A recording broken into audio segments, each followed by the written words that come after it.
The 1960s have quite a few Hall of Famers that are some that are more borderline guys that there's debate on whether they deserve to be in the Hall of Fame or not. There's also some of the biggest superstars out there, like Nolan Ryan and Tom Seaver, and well, Pete Rose isn't a Hall of Famer, but Pete Rose's rookie card. And so when you look at the list of all of the rookie cards from the 1960s of Hall of Famers, there are a lot of very affordable ones. So if you're looking to pick up Hall of Fame rookie cards, and you're looking to pick up cards of really, really good players, but not that mega player name, not the Hank Aaron name, not the Mickey Mantle name, there are a lot of options in the 1960s. So here's a list of 10. All of these are Hall of Famers. All of these are rookie cards. And all of these are very, very affordable.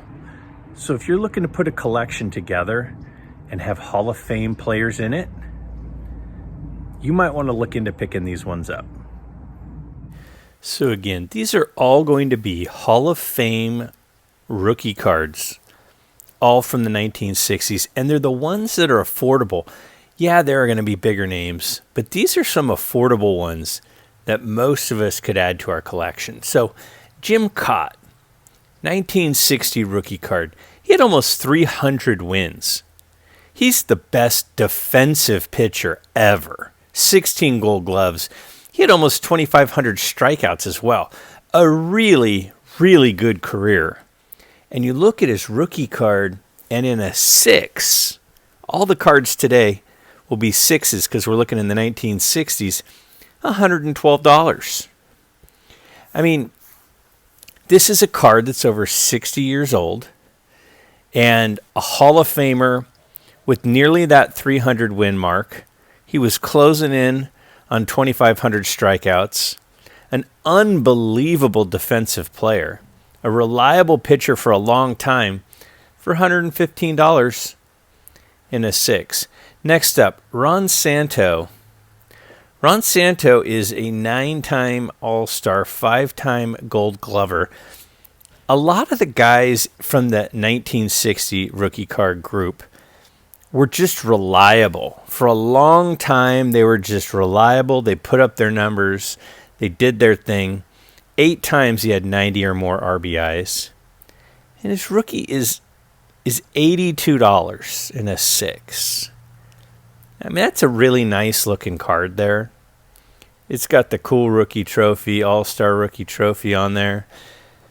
And I mean, this is a staple at third base for the Cubs.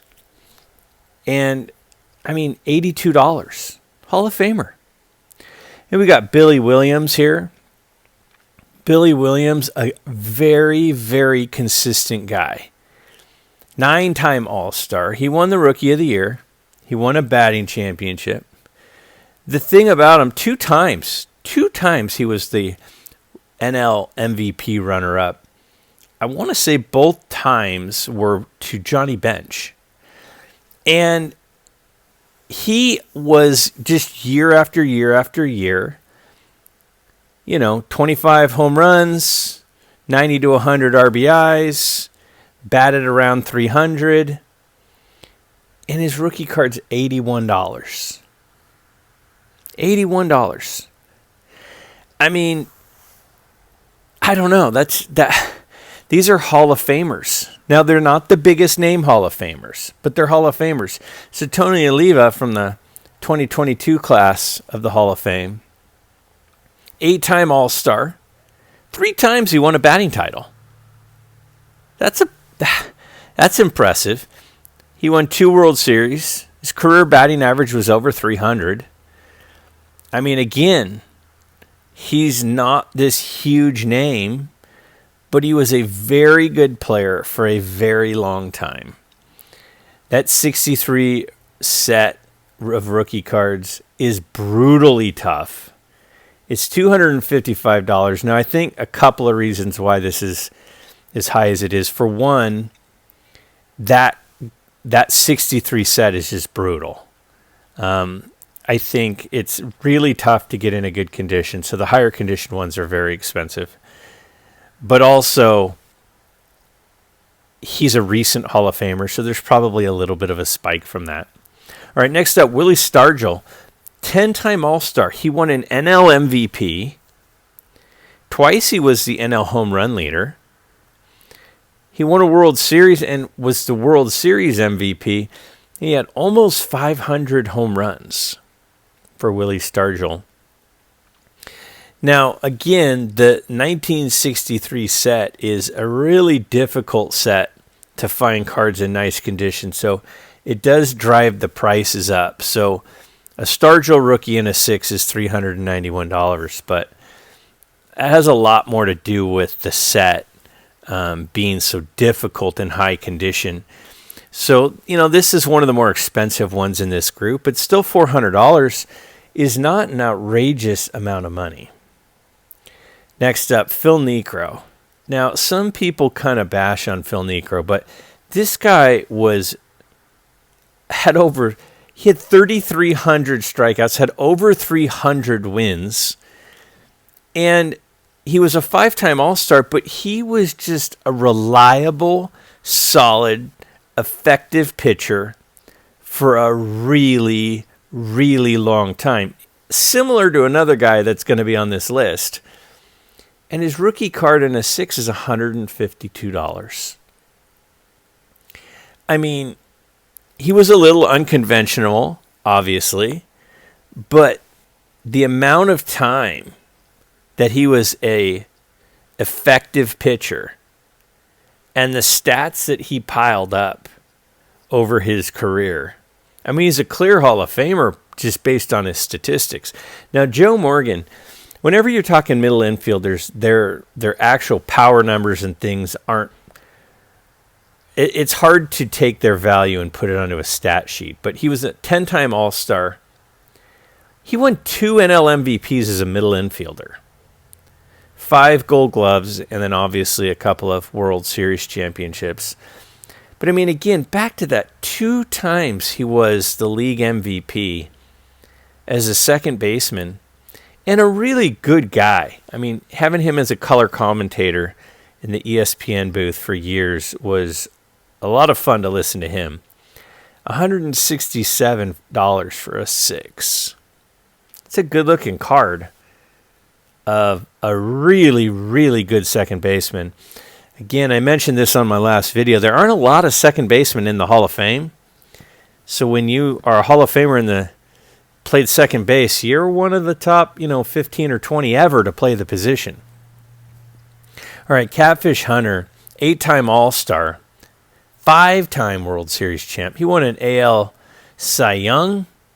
He led the majors in wins twice. He has a perfect game.